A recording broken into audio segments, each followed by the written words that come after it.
Just a little bit, I will be able to have a meeting with Ana Lorena Delgadillo of la Fundación para la Justicia y el Estado Democrático del Derecho.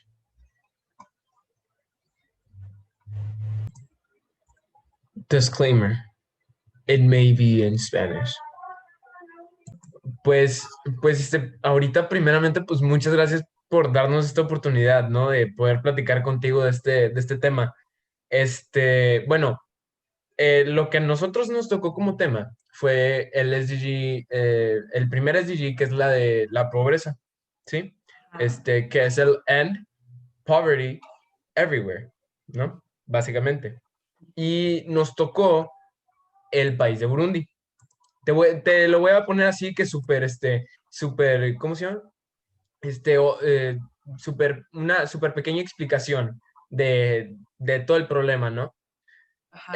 Pues Burundi es una república y es un estado en África Occidental, pero tuvo una larga guerra civil.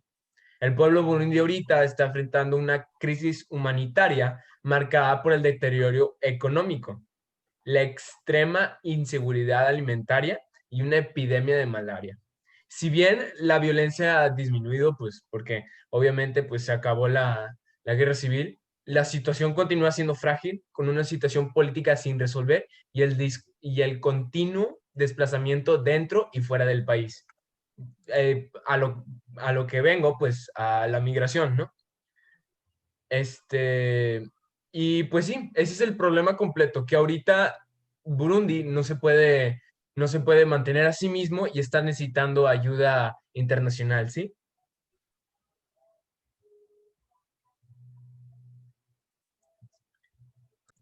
Ok, Por ahí, sí, sí, sí, sí, absolutamente, como tú quieras, como tú me lo puedas explicar mejor, ¿no? dale, pues tú me haciendo las preguntas y yo te las voy contestando. Bueno, ahí va. Pues la primera, ¿cómo es trabajar con personas de bajos recursos? ¿Considera que se dejan ayudar fácilmente y se atan a sus propuestas o no? Bueno, primero, definitivamente la Fundación para la Justicia ha decidido trabajar con personas de bajos recursos. O sea, es una decisión que está casi, casi en el acta constitutiva, ¿no? Nosotros, nuestro principal objetivo como organización es eh, el tema de acceso a la justicia. Trabajamos temas de acceso a la justicia para personas que viven una condición de vulnerabilidad. Ok. Entonces, dentro de estas condiciones de vulnerabilidad, evidentemente uno es para las personas migrantes que cruzan por nuestro país sin documentos, indocumentados, porque están bajo mayor riesgo, porque no, aunque nuestras leyes dicen que tienen derechos como cualquiera de nosotros, no se les respetan sus derechos. Y evidentemente de ahí, a partir de eso es que nos relacionamos de alguna manera también con el tema de la pobreza, porque evidentemente quienes vienen huyendo o quienes vienen de Centroamérica pues son personas que no tienen recursos, o sea, que lo que ellos dicen es, porque a veces uno piensa, bueno, pero está súper peligroso cruzar, ¿por qué siguen cruzando? Bueno, es que nosotros hemos platicado con ellos y lo que nos dicen es, o sea, prefiero jugarme la vida para ver si llego a Estados Unidos que morirme de hambre en mi país, ¿no? Porque evidentemente las condiciones de pobreza que viven estas familias son tremendas. Nosotros las hemos visitado. A veces, imagínate que, por ejemplo, a veces decíamos, bueno, conseguimos el contacto de las familias para verlas y tal. Nosotros trabajamos, además, con otra vulnerabilidad fuerte, que es que trabajamos con víctimas, o sea, no solamente con migrantes, sino con migrantes que son víctimas, con las familias cuyos migrantes han desaparecido en el camino o que han sido ejecutados en el camino. Como tú sabes, pues a partir de que Felipe Calderón es presidente de la República Mexicana, él toma una muy mala decisión. La decisión que él toma es que frente al crimen organizado que hay en el país, él decide que va a sacar al ejército a las calles para combatir el crimen organizado. Y lo que terminó sucediendo en otras dimensiones, obviamente, es un poco lo que tú vienes viendo en Burundi. O sea, Ujú. tuvimos prácticamente una guerra en México, o sea, una guerra que tenemos, si tú ves, por ejemplo, cuántas son las víctimas en otros países que han estado en guerra, nosotros tenemos cifras muy parecidas, o sea, tenemos hasta la fecha cerca de 75,000 personas desaparecidas, imagínate lo que son 75,000 personas desaparecidas, Es muchísimo. y tenemos más de 200,000 muertes violentas desde que Felipe Calderón toma esa decisión. Ahora, imagínate que en medio de todo esto había mucha gente que iba migrando y que Sí, sí. también fue víctima de todo eso. Entonces, no sé si tú en algún momento oíste hablar de una masacre que hubo en Tamaulipas, de la masacre de los 72 migrantes, que aparecieron todos como ejecutados en un rancho, 72 migrantes todos ejecutados en San Fernando, Tamaulipas. Esto fue como en 2010. Ese caso nosotros lo representamos y apoyamos a las familias de estas víctimas. Después, en San Fernando, Tamaulipas, se encuentran 47 fosas clandestinas. O sea, las cosas que tú estás leyendo en Burundi, o sea, muchas de estas han pasado acá. Acá se encontraron y se siguen encontrando fosas clandestinas. ¿Qué quiere decir una fosa clandestina? Pues en un rancho, en Ajá, un rancho, pues tiran los cuerpos en un rancho y donde sea, ¿no? donde sea. Entonces, en este caso se encuentran 47 fosas clandestinas en San Fernando, Tamaulipas, con 195 restos, y ahí también hay población migrante. Y hay otra masacre que tal vez te va a sonar un poquito más porque fue en tu estado, que es la masacre de Cadereyta, que fue horrible. Sí, Ahí eso sí. encontraron 49 torsos en la carretera. Lo que salió diciendo, por ejemplo, el gobierno de Nuevo León, es que eran criminales y que había sido un ajuste de cuentas, y para nada. O sea, nosotros ya encontramos con el trabajo que hacemos a familias de estos restos que fueron encontrados, y es gente, o sea, que salió huyendo de su país para buscar una vida mejor. O sea, nada tiene que ver con eso. Entonces, bueno, nosotros trabajamos con las familias que están en Honduras, El Salvador y Guatemala, con esas familias que tienen casos de migrantes desaparecidos, y nos damos cuenta, pues, de la pobreza tremenda que tienen estas familias. O sea, por ejemplo, a veces decíamos, miren, va para apoyarlos, para buscar justicia, o para apoyarlos para buscar a sus migrantes desaparecidos, nos vamos a reunir todos en tal lugar en la ciudad de Guatemala, en la capital. La Sí, gente, sí. la gente no llega porque no tiene ni para pagar el pasaje. Imagínate, hasta el pasaje tenemos que buscar cómo pagárselos para que puedan llegar a las reuniones. O sea, es tanta la situación que no llegan, así de No plano. llegan porque no tienen dinero ni siquiera para pagar el pasaje, que el pasaje puede costarte, ¿cómo decirte? O sea, 80 pesos. Ajá. Y De, aún de, así no pueden. no llegan. Entonces, imagínate el nivel de la pobreza que tienen. Es un nivel de pobreza extrema. Pero también al nivel de pobreza, que también esto pasa en Burundi, se suma el nivel de violencia.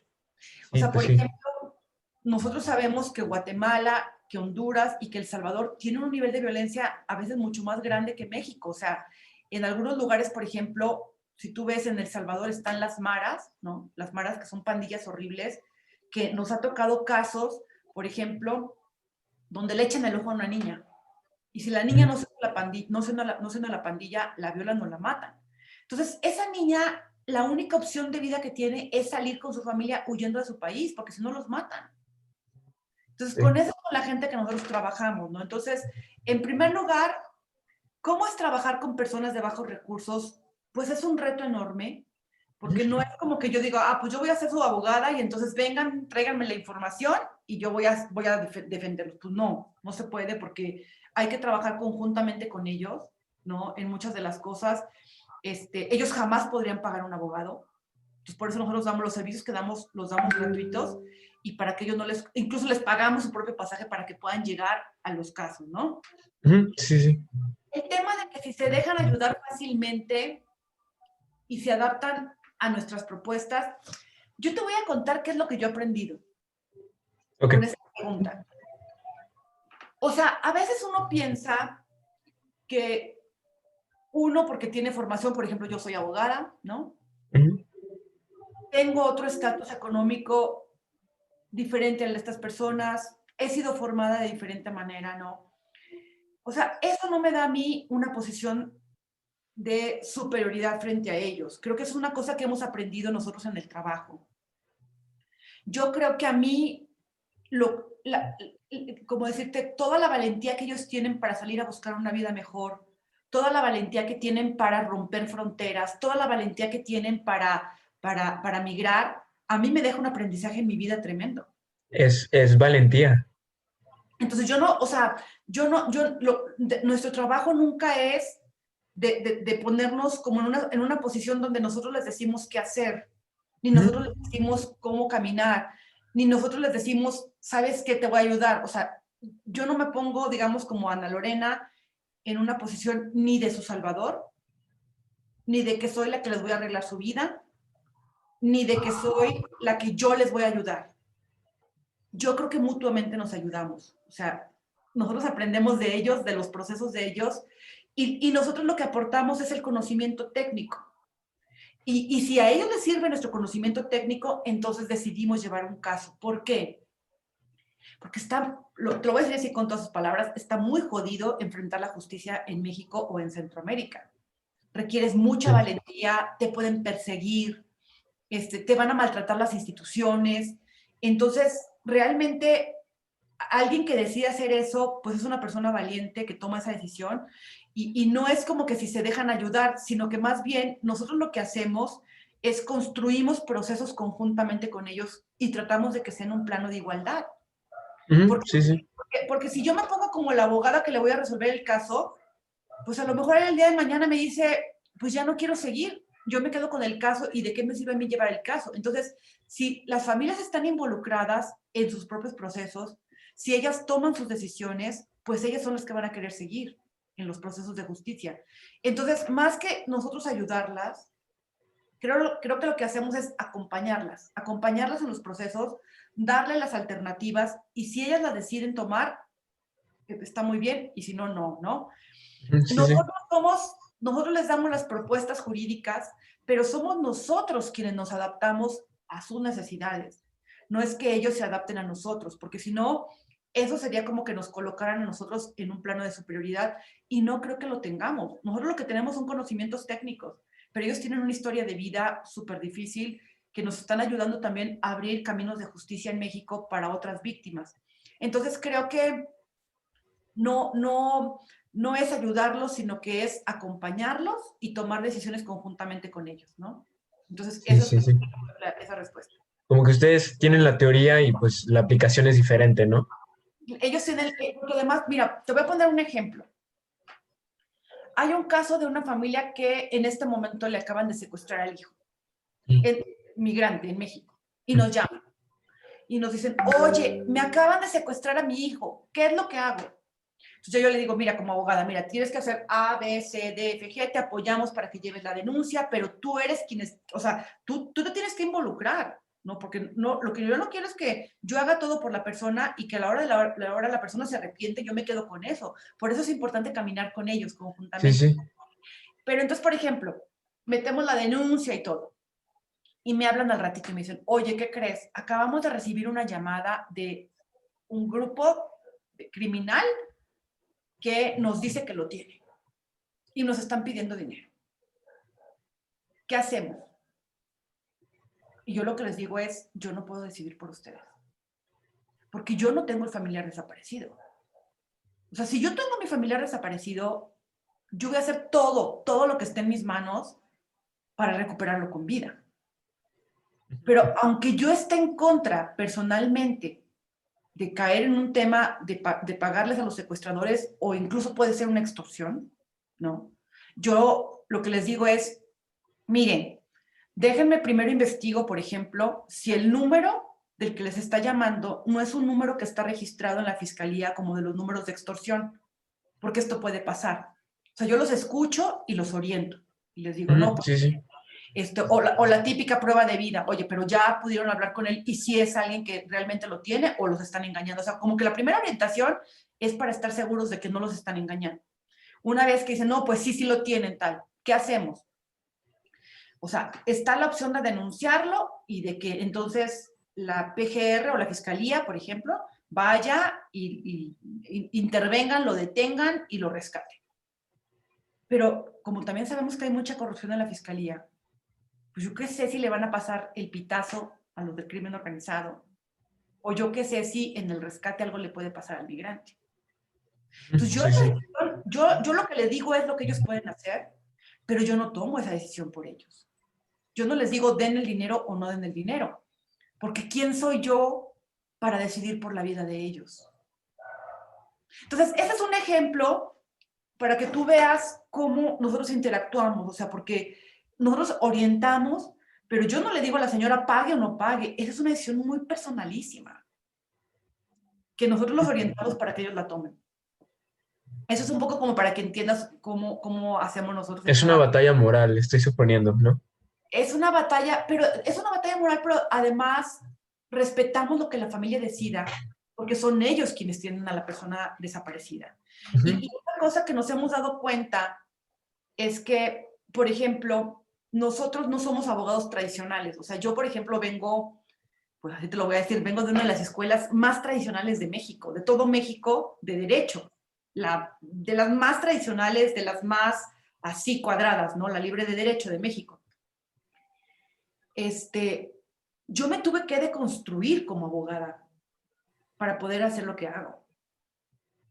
Porque un abogado tradicional no hace esto, ni un abogado de la libre de derecho no hace esto, lo que yo hago, ¿no? Yo he tenido que deconstruirme porque tengo que ver a quién estoy, o sea, con quién estoy trabajando, ¿no? No es lo mismo trabajar para una empresa que trabajar con estas personas. Entonces, por ejemplo, una de las cosas que yo he aprendido, que es muy importante, que hacemos como parte del trabajo de la fundación, es que les damos talleres para que sepan cuáles son sus derechos, les enseñamos cómo ir a una agencia del Ministerio Público, les enseñamos, o sea, un poco que ellos sepan cómo exigir sus propios derechos y que se unan en colectivos, porque ellos pueden hacer más presión cuando están unidos en grupos que cuando va uno solo a la agencia del Ministerio Público. Entonces, trabajamos mucho también en una parte como de capacitación para que sepan sus derechos y para que ellos puedan consolidar procesos con muchas otras personas para que juntos se apoyen cuando exigen justicia, porque es mucho más difícil cuando uno exige justicia y está solo, ¿no? Entonces, eso es una cosa que no haría ningún abogado, pero nosotros lo hacemos porque nos interesa pues, que estas personas tengan justicia y que puedan presionar a los estados para que haya justicia. Sí, sí. Bueno, ahí ya me contestaste tres preguntas, o sea, perfecto, ¿no? A ver, por ejemplo, ¿cómo es que ustedes recaudan fondos? Uh-huh. No sé si, ustedes también, apoyen económicamente a estos, migrantes o no, pero ¿cómo obtienen los fondos para poder mantenerse en esto? Mira, nosotros, por ejemplo, la fundación tiene oficinas en Honduras, El Salvador, Guatemala y México, en 4 países, ¿no? Ujú. Y somos cerca de 27 personas las que formamos parte de la organización. Nosotros somos una organización no gubernamental. ¿Qué quiere decir? Pues no dependemos para nada del gobierno, somos absolutamente independientes, ¿no? No tenemos nada que ver con el gobierno más que le damos mucha lata. Es lo único que tenemos que ver. Sí, sí. Entonces, el primer reto es pagarle a todo el personal que trabaja aquí, porque esto es, o sea, yo tengo que tener un sueldo, tengo que tener una oficina, tengo que tener una computadora, tengo que tener un celular, tengo que tener, si tengo que ir a Guatemala, tengo que tener dinero para pagar el avión, pero además tengo que tener dinero para el hotel. Si yo voy a ir a promover una demanda de amparo, tengo que tener dinero para sacar copias, para ir a los, o sea, todo esto requiere muchísimo dinero para ser abogada gratuita de estas personas, Sí, sí. ¿no? Entonces, nosotros lo que hacemos es desde que nacimos teníamos muy claro que queríamos apoyar a personas migrantes a buscar a sus migrantes desaparecidos y a personas, a familias de migrantes que hayan sido ejecutadas en el tránsito por México, porque tanto la desaparición como la ejecución son los crímenes más atroces que pueden existir en toda la humanidad. Y nosotros no queremos que esto suceda ni en México, ni que no le suceda ni a los migrantes ni a nada, porque no podríamos vivir, o sea, cuando en un país suceden estas cosas, con la dimensión que tenemos, pareciera que no tenemos derecho, pareciera que no existe justicia. Entonces, nosotros queremos luchar para que no haya estas víctimas, pero también para que esto no exista en México, para que podamos tener una vida todos tranquilos, ¿no? Entonces, nosotros hicimos un proyecto de cómo trabajar, de cómo hacer para que las familias pudieran hacer la búsqueda de sus migrantes, aunque estén en otro país, para ver cómo ellos pueden exigir justicia, aunque no pueden llegar aquí a presentar una denuncia ante el Ministerio Público, por ejemplo, Ujú. y cómo hacer todo el trabajo. O sea, ¿cómo le haces tú para defender tu caso si estás en otro país y además eres muy pobre? Sí, sí. Entonces, lo que nosotros hicimos fue, tenemos oficinas en Centroamérica y las compañeras de Centroamérica trabajan directamente con comités de familias de migrantes desaparecidos que están allá, les damos talleres y todo, nos organizamos con ellos para meter las denuncias, apoyamos metiendo las denuncias y haciendo todo el trabajo jurídico, ¿no? Apoyamos también, hicimos una cosa que ha sido muy novedosa, que es una comisión forense con equipos independientes para identificación de restos, porque el gobierno mexicano estaba entregando restos equivocados. No solamente a migrantes, sino a O mexicanos. sea, lo que encontraran. Nos dimos cuenta de esto y entonces trajimos un equipo de expertos. Bueno, ya estaba aquí un equipo que se llama el Equipo Argentino de Antropología Forense, que es uno de los más expertos en el mundo, para que nos ayudara junto con la Fiscalía a identificar los cuerpos. Hicimos un convenio para que esto pudiera suceder. Bueno, hicimos ahí toda una transformación para que las familias pudieran recibir realmente los restos que les correspondían, ¿no? Todo esto lleva muchísimo dinero.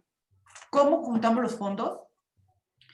Nosotros hicimos proyectos donde dijimos cómo les podíamos ayudar para buscar a sus desaparecidos, para que se identificaran los restos y para generar cambios en México para que les dieran sus derechos. Y entonces presentamos ese proyecto a agencias de financiamiento internacionales. Okay. Por ejemplo, una de las agencias que nosotros nos financia es la Fundación Ford, que es la fundación de los coches. O sea, la Ford tiene una fundación. Wow. La Fundación Ford apoya este tipo de cosas. Entonces fuimos y le dijimos, mira, por decirte una cosa, este proyecto nos sale en 100 pesos. ¿Cuánto nos puedes dar tú? Ah, pues te doy 20 pesos. Buenísimo, porque ya tienes 20 pesos. Y entonces sí, empezamos a tocar las puertas de varias fundaciones independientes que nos ayudaran a cumplir nuestro objetivo, ¿no? Y es así como hasta este momento tenemos pues cerca de 16 fundaciones, agencias de financiamientos que nos apoyan en el trabajo que venimos haciendo, ¿no? O sea, bueno, son 16 en 10 años. O sea, que esto es un trabajo continuo. Entonces, por ejemplo, ellos pueden decir, bueno, te apoyo este año o te apoyo 2 años con tu proyecto, pero a partir del año 3 ya no te puedo apoyar, porque ya tengo otro, ya me voy a meter al tema de ecología, por ejemplo, al tema de medio ambiente. Entonces, yo tengo que estar preparada porque yo sé que tengo ahorita que buscar ya recursos para que cuando él se me vaya, yo pueda entrar con otra agencia de financiamiento. Sí, sí. En algunas ocasiones, por ejemplo, las embajadas también apoyan. Por ejemplo, Estados Unidos tiene un fondo muy grande de apoyo para toda América Latina. Nosotros todavía no accedemos a eso, no hemos querido acceder, pero bueno, en algún momento vamos a tener que acceder. Pero igual que tiene Estados Unidos, tiene Alemania, tiene Francia. Entonces vamos con esos países, les presentamos un proyecto y es como nos apoyan. Entonces, y también, por ejemplo, Naciones Unidas nos apoya también con una cosa concreta, ¿no? Entonces, así es como vamos buscando por muchos lados, pero lo que nosotros no recibimos es ningún peso del Estado mexicano. O sea, a mí aunque vengan ahorita y me digan, oye, te voy a dar 80 millones de pesos para que te pongas a hacer eso, no los voy a recibir. Porque a mí lo que me garantiza que yo pueda hacer mi trabajo es mi independencia, que yo puedo decir lo que sea en contra del gobierno porque no le debo nada, no hay nada que me condicione. Sí, sí. Y por ejemplo, si tú obtienes un financiamiento extranjero, ¿viene con condición o es directamente el dinero? Esa es muy buena pregunta. No, mira, no, o sea, esto también tiene que ver con la, ¿cómo decir? Como con cada ONG, ¿no? Pues hay ONGs que se están quedando sin dinero y que le dicen, oye, ahorita necesito que te metas a trabajar un proyecto de pobreza. Y aunque yo no me dedique a eso, pues me voy a meter a trabajar, ay, espérame un segundo. Sí, sí, no pasa nada. O sea, pues sí, si yo ahorita, por ejemplo, vamos a suponer que ya no tengo dinero porque ya las agencias decidieron no trabajar el tema de migración, porque cada agencia decide a qué le quiere apostar. O sea, si yo soy una persona muy rica y tengo mi dinero, yo digo, ay, pues este año voy a apoyar a los migrantes, pero el año que entra voy a apoyar el medio ambiente y el siguiente año voy a apoyar a los pandas y el siguiente año a los delfines. O sea, yo decido qué hacer con mi dinero, ¿no? Sí, sí.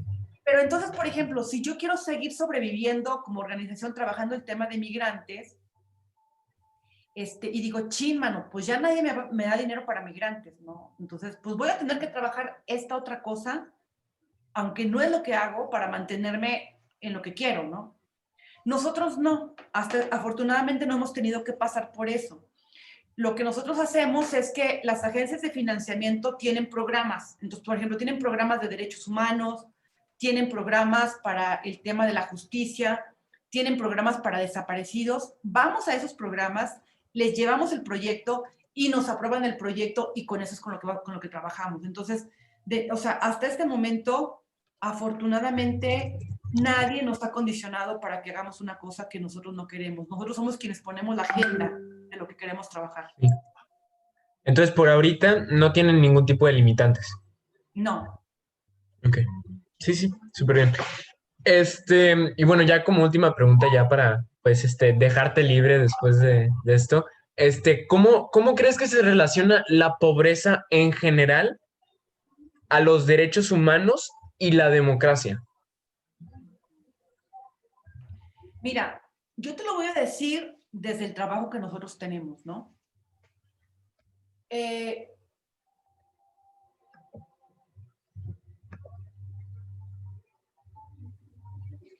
yo creo que en México tiene justicia quien tiene un buen abogado y quien puede pagar un buen abogado.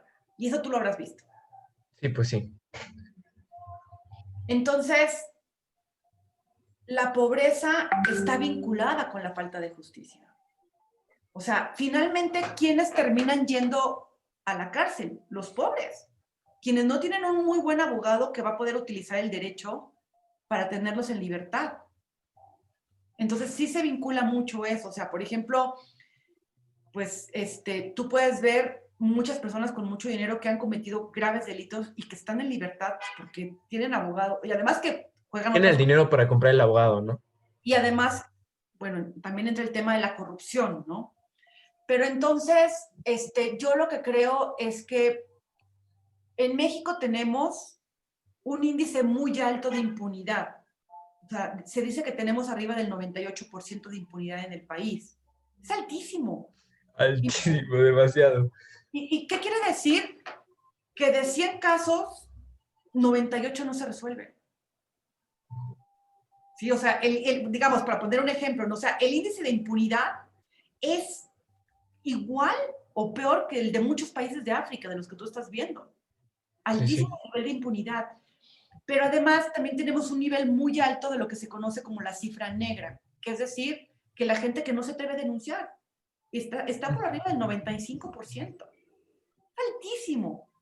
Entonces, si esto está vinculado con la pobreza, por supuesto, porque yo lo veo directamente con las familias que las que trabajo. Hay muchas madres que nos dicen, yo quiero seguir buscando a mi hijo. Y lo hacen como pueden, pero hay veces que tienen que parar en la búsqueda o en la búsqueda de justicia cuando ya encontraron los restos del hijo y que quieren ver quiénes son los responsables, porque les toca mantener a los hijos, al resto de los hijos, o porque les toca, o sea, porque no tienen dinero para poder llevar la justicia y mantener a sus familias. Entonces deciden no hacerlo. ¿Cómo nos afecta a nosotros como país? Cuando tú tienes un índice tan alto de impunidad, no hay confianza, no hay confianza de empresarios, no hay confianza de inversiones, porque ellos también lo que saben es que si algo llega a pasar en el país, pues no va a haber justicia. También, de alguna manera también se les afecta este índice de impunidad porque las instituciones no funcionan. Entonces, cuando tienes instituciones que no funcionan y tienes tanta pobreza, lo que tienes es un Estado muy débil que no representa confianza frente a los demás países. Entonces, claro que afecta a la democracia, porque evidentemente una democracia implica que haya justicia. Una democracia implica que se respeten los derechos humanos. Una democracia implica que no importa que tú no tengas dinero, puedes llegar a obtener justicia y reparación. Entonces, todo esto afecta directamente, pues porque con instituciones tan débiles es muy difícil. Por ejemplo, ahorita, no sé si tú viste eso que sonó mucho en las redes ahorita, de que Estados Unidos decidió mandar a un militar que habían detenido allá para que sea juzgado en México, a Sí, Cienfuegos. sí, sí. Bueno, ¿qué fue lo que pasó? La gente que opinaba, todos los que opinan en las noticias decían, no, que no lo envíen, no, por favor, que no lo envíen, o sea, ¿cómo va a ser posible? Si fuéramos un país donde hay confianza en la justicia, ¿diríamos eso? Pues ¿Por qué, obviamente no. por qué confiamos más en que lo haga Estados Unidos que nosotros? Porque sabemos que aquí no va a pasar nada. Entonces, imagínate, o sea, la corrupción que hay, que desde los altos de los altos desde los mandos más altos están vinculados con la corrupción, pues entonces, ¿qué confianza tienes en el país y en las instituciones?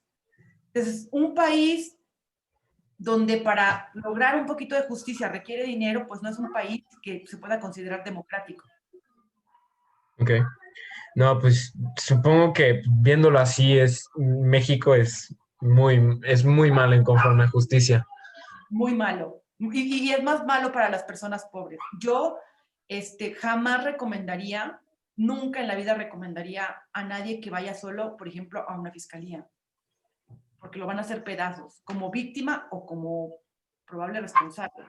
Ujú, sí, ¿Y qué haces si no tienes para pagar un abogado? no, pues Te va a ya, hacer, te va a hacer pedazos el sistema. ujú, sí, sí.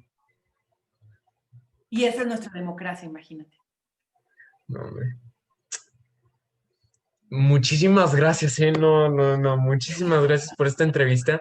Este, Espero que te haya servido. Luego soy muy, hablo mucho como abogada y no, quiero... no, me sirvió muy bien. Esto me va a ayudar mucho en este proyecto que estamos teniendo. Sí, Muchísimas gracias, ¿eh? la última cosa que te Ok, diría, sí, sí.